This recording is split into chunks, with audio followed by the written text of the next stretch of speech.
Hey everyone, and welcome back. Hope you're having a fantastic day so far. So in today's video, we have more great news. We have some really good things going for Social Security to wrap up this year in 2024. First off, before we dive into today's video, wishing you all a very Merry Christmas and happy holidays. Hope you all have a fantastic day today. Some great times with family, friends, and loved ones. So we're gonna go ahead and dive into today's video. Once again, there is a lot of momentum going for Social Security to wrap up 2024. Hopefully we can keep this momentum going in 2025. On top of that cost of living adjustment that was announced back in October, the 2.5% cost of living adjustment increase for all Social Security beneficiaries across the board, whether you're a retiree, whether you receive SSI benefits, or whether you receive disability benefits, you are going to be receiving that 2.5% cost of living adjustment in 2025. Now, on top of that, they also recently passed the Social Security Fairness Act, both through the House as well as in the Senate. This is a bill that had wide bipartisan support, which is very rare for a bill to have both Republicans as well as Democrats on board and pass this thing with wide bipartisan support. That is very rare. They were able to do so, and because they were able to pass that bill, what it's going to mean for right around 3 million Social Security beneficiaries is they're going to receive a pretty huge increase moving forward in 2025. And on top of that, they're also going to be receiving retroactive checks at some point within the next couple of months. These retroactive checks also had the potential to be pretty massive. So we are going to be diving into that in today's video. But before we do so, if you would like to receive up to $200 in free stock or $200 in free cash, in a pinned comment below, I will be leaving a link to Robinhood. All you have to do is once you click on that link is just sign up for a free account and then simply link your bank account. You do not even have to make an opening deposit. At that point in time, Robinhood will be sending you one free stock worth all the way up to $200. And if you'd rather just have the cash, all you have to do is once you receive the free stock is just sell it for what it's worth and then transfer the cash value right back to your bank account. Okay, so diving right into today's video, as I just mentioned a moment ago, the Social Security Fairness Act just passed in the Senate a few days ago, a few weeks after it passed in the House, also with wide bipartisan support. This is incredibly rare for both Republicans as well as Democrats to come together and agree on an issue like they were able to do so. In the Senate, it passed with well over 70 votes. In the House, it passed with well over 300 votes. And what this bill did is it repealed a couple of different measures. It repealed the windfall elimination provision as well as the government pension offset. Now, this is going to result in some pretty huge increases for certain beneficiaries of Social Security. Right around 3 million Social Security beneficiaries are going to be impacted by this bill, who are going to be receiving some pretty big increases. Now, I'm going to be playing a video here by John Kennedy. He's going to be explaining what this bill does, and then we're going to be coming back to talk about it. Watch. For too long, Louisianians who served our state and served our communities have been hurt by these dumb Social Security laws, and there are two of them that we fixed. The first one is called the windfall elimination provision in the Social Security Act. That's now gone. We fixed it. And the other one was called the government pension offset. Let's start with the windfall elimination provision. Let's take, for example, Jenny Smith.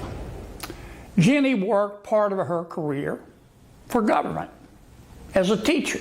Let's say she worked for a decade. And then she decided to stop being a teacher and go to work for a small business in the private sector, let's say writing school books. When Jenny was a teacher, she paid into her pension, into a pension. It was her money. When she was in the private sector writing school books, she also paid into Social Security with her hard-earned money. Now, the windfall elimination provision said that when Jenny retired, she wasn't going to get all of her Social Security benefits. Social Security was going to deduct part of Jenny's benefit payment because she also received a pension from her time as a teacher. Makes no sense. This policy punished Jenny for working in both the public sector and the private sector. It punished Jenny for paying into her pension in the public sector while she was a teacher. And as a result, she didn't get all of her Social Security benefits, and that's just wrong. The other troublesome provision that we fixed was called the government pension offset. Let's consider the example of Greg Brown. Greg has been a cop his entire life, God bless him. Greg has paid into a pension throughout his entire career. Greg is married to Gina. Gina has worked in the private sector. Let's say she's been an office administrator for a private company. Gina has paid into Social Security throughout her entire time in the private sector. Unfortunately, Gina passes away. Under the law, Greg is entitled to receive what's called survivor Social Security benefits as a result of Gina having worked in the private sector. The government pension offset provision, however, said that Social Security would deduct 2/3 of Greg's pension from the survivor benefit. In other words, instead of getting the full survivor benefits from Gina's time in the private sector, Greg's survivor benefits from Social Security would be reduced by 2/3 because Greg got a pension from the public sector from working as a cop. This just makes no sense. This provision punished Greg because he worked in the public sector and paid into a pension. So in effect, these two provisions, the windfall elimination provision and the government pension offset provision, were penalizing public servants, teachers, cops, firefighters, for working hard to earn their pensions. Now, as I say, there's good news. The Senate just passed a bill. The bill was called the Social Security Fairness Act. We got rid of those two dumb provisions in the Social Security law that I just talked about. So there was John Kennedy explaining what this bill would do. So I hope you all kind of understand it. So we're going to go ahead and break things down here. Let's just say, for instance, that because of the windfall elimination provision or the government pension offset, you or someone that you know or someone completely unrelated to you, their benefits were reduced by $500 per month. Well, now that this bill passes, their benefits are now going to be boosted up by $500 per month.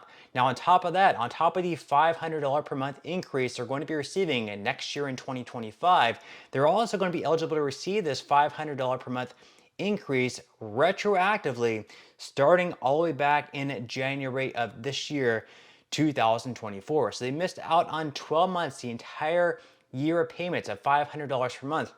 So they're going to be receiving a retroactive check all year long, $5,000 per month over the course of a year. That is going to be a $6,000 retroactive check that they are going to be receiving. Now, whether they receive it in January, whether they receive it in February, whether they receive it in March, they're going to receive a retroactive check depending on how many months they miss this. Once again, starting back in January of 2024. Now, not only are they going to be receiving the $500 per month increase, just hypothetically speaking, some people are actually going to be receiving even more than that, perhaps like $1,200 per month increase. This is going to be huge. Now, on top of that, they're also going to be receiving higher cost of living adjustments moving forward. So just for an example here, let's say for someone that should have been receiving $2,000, but because of the WEP or the GPO, their benefits were reduced $1,000. So they're only receiving $1,000 instead of $2,000.